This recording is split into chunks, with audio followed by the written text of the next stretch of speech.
అన్నపూర్ణాంబ సమేత చక్రేశ్వర స్వామి దేవస్థానం నిజామాబాద్ జిల్లా బోధన్పట్టణంలో ఉన్నటువంటి దేవాదాయ ధర్మాదాయ శాఖ వారి ఆధ్వర్యంలో ఏదైతే ఈ కార్తీక మాసంలో మనం విశేషంగా మా దేవాదాయ ధర్మాదాయ శాఖ కమిషనర్ గారి ఆదేశానుసారంగా ప్రతిరోజు కూడా ఏదో ఒక కార్యక్రమాన్ని నిర్వహించాలని ఆదేశించడం జరిగింది.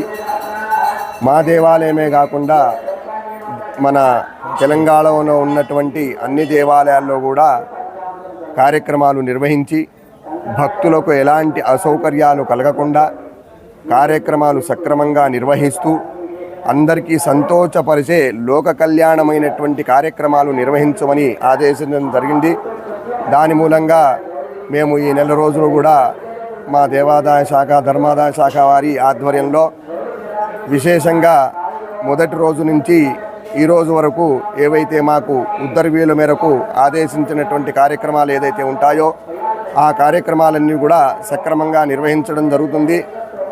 అందరికీ తెలవాలంటే మా మీడియా మిత్రుల ద్వారా మేము చెప్పడం జరుగుతుంది. మొదటి రోజు నుంచి కార్తీక మాసం మొత్తం కూడా స్వామివారికి అభిషేకము ఉదయాత్పూర్వమే దేవాదాయ ధర్మాదాయ శాఖ వారి ఆధ్వర్యంలో నిర్వహించడం జరుగుతుంది.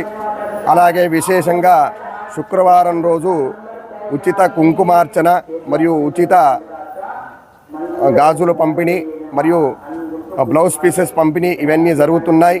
భక్తుల ద్వారా సహకరించి మేము దేవాదాయ శాఖ వారి ఆధ్వర్యంలో అనేక విశేష కార్యక్రమాలు నిర్వహిస్తూ విశేషంగా ఈరోజు హరిహరాదుల యొక్క కలయిక మూలంగా స్వామివారు శివుడు మరియు పరమ విష్ణువు ఇద్దరు కూడా ఈరోజు రాత్రి 12 గంటల ప్రాంతంలో విశేషంగా కలయిక జరుగుతుంది.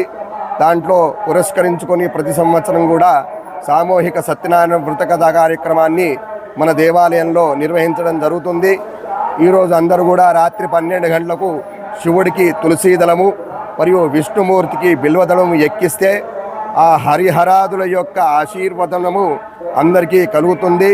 మన సనాతన ధర్మాన్ని పాటిస్తూ మనం అందరం కూడా అర్ధరాత్రి స్వామివారికి ఇటువంటి దివ్యమైనటువంటి కార్యక్రమాన్ని నిర్వహించి స్వామివారి కృపకు కావాల్సిందిగా కోరుచున్నాం. అలాగే రేపు కార్తీక పౌర్ణమి స్వామివారి సన్నిధానంలో లక్షవర్తి దీపోత్సవాన్ని కూడా సాయంత్రం 6:30 ఆ ప్రాంతంలో వెలిగించడం జరుగుతుంది. దాంట్లో విశేషంగా అందరు భక్తులు కూడా వచ్చేసి మా మీడియా మిత్రుల ద్వారా మీకు అందడం జరుగుతుంది. మీరందరూ కూడా ఈ కార్యక్రమాన్ని చూసి స్వామివారి కృపకు పాత్రలు కావాల్సిందిగా కోరుచున్నాం. మరిన్ని అప్డేట్స్ కొరకు మన ఛానల్ని సబ్స్క్రైబ్